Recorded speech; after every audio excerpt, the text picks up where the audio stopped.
3, 2, 1.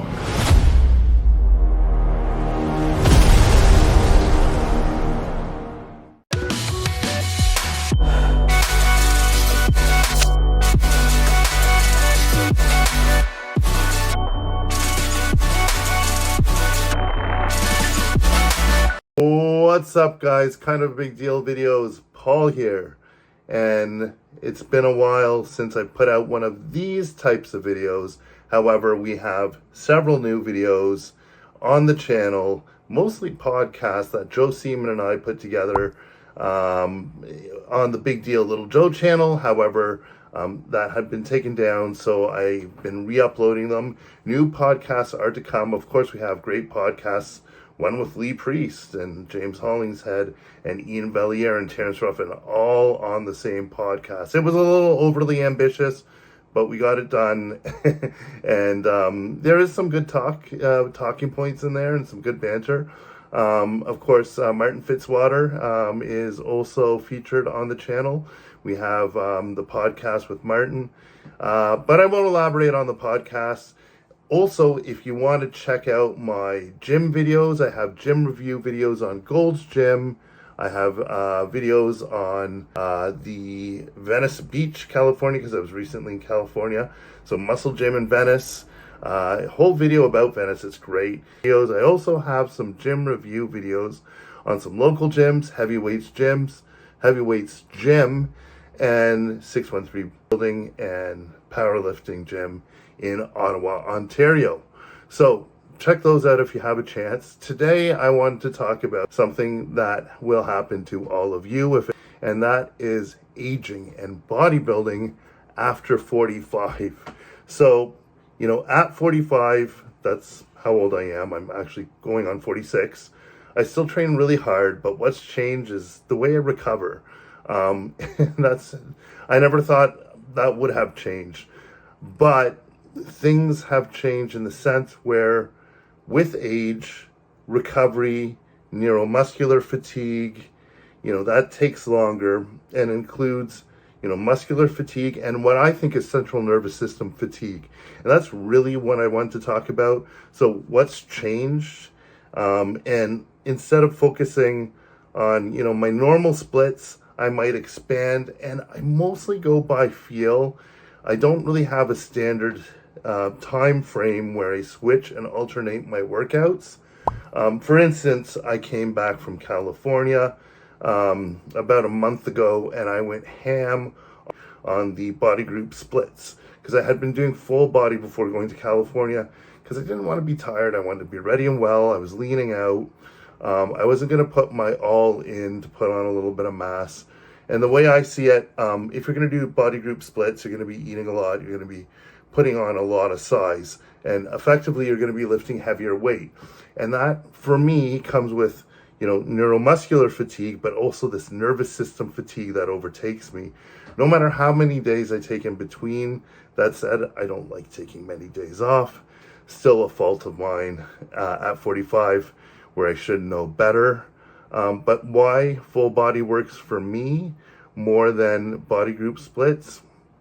See, I still stimulate like every muscle group weekly, but doing fewer total exercises.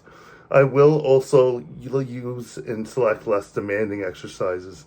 And again, I know when my body is quote unquote shitting out, and just, you know, taking, when the exercise is taking its toll on me, and I know when to scale it back.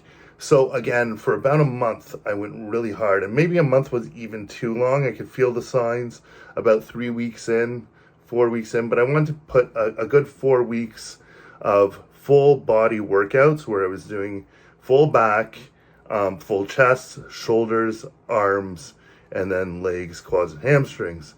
Now, that enabled me to lift a lot more weight, do a lot more equipment, machines, and I also decided, which wasn't very smart, but kind of all at the same time, to implement some of my dumbbell movements. Now, with my bum shoulder and my bum tricep, it's hard to do heavy weight with dumbbells like I used to. Barbells, forget it. So things have significantly changed. And also my nervous system has changed. So in a sense, I need to really work around that. So I was doing this full body group split. I was taking about 2 days off a week, maybe give or take 3, or one of the weeks I think I might have only taken 1, pushed it a little bit too far. And then I noticed the complete breakdown of granted, I looked good, but my body was broken to the point where I couldn't put up frames, picture frames, couldn't do anything functional around the house, couldn't clean, bringing stuff downstairs, big heavy plants. We have a lot of big heavy plants. And, it was just interfering with my life. My work is sedentary, so I don't have to worry about that. But still, other things, even walking became problematic because of lower back pumps and everything. But hard resistance training, especially training to failure, can delay neuromuscular recovery. So this is the problem. And aging research shows that the motor units and neurological units needed more recovery, or need more recovery, should I say, at that point. So, you'd want to look at this holistically and say, okay, so maybe I'm just doing too much and working too much to failure. So I find when I'm working the body group splits, I am going all out on individual exercises, and I'm really working hard. Then I'll take my deload weeks. Not only do I progressively deload with the exercises and the type or the order of the exercises. So what's going to happen at that point is I'll gradually work less and less volume and less to failure till I feel that my body's doing a little bit better, and then I'll go ham again and repeat. Probably diet in between some of those segments too. Diet when I'm doing less volume and at a lower intensity. So at that point, I know I can get lean, and then when I want to grow, I'll wait till I'm well rested and I can allocate more calories and more energy to the times where I have, the capability or the capacity to lift heavy for a couple weeks, maybe 3-4 weeks. The most I've gone consecutive is about 8 doing the split, but I really have to be careful there, take more off days. And again, maybe add kind of a deload week mid periodization, mid month to 2 months or mid-month in that split if I'm doing up to 8 weeks, 2 months. So it all depends on your goals. I have gone up into my 250s again, very lean from when I was in California.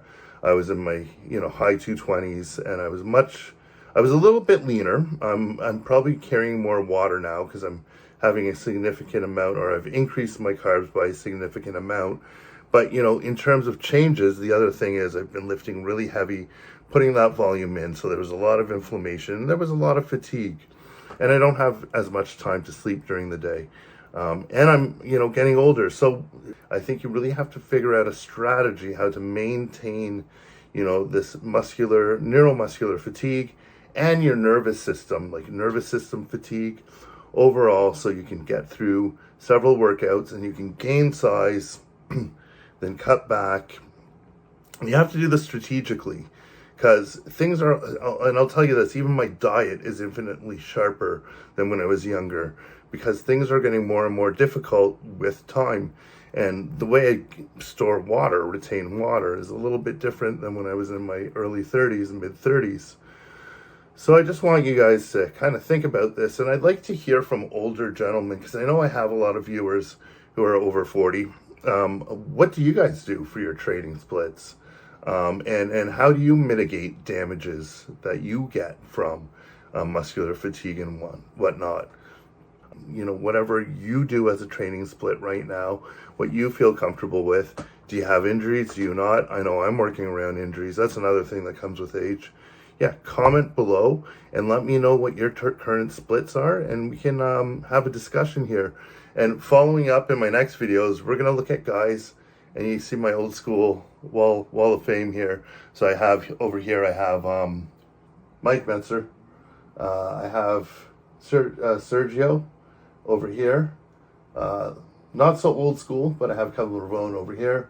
And I have Serge Nubret here. have a couple pictures you can't see of Arnold and whatnot. But anyways, so this is my little new studio wall that I put up for this channel.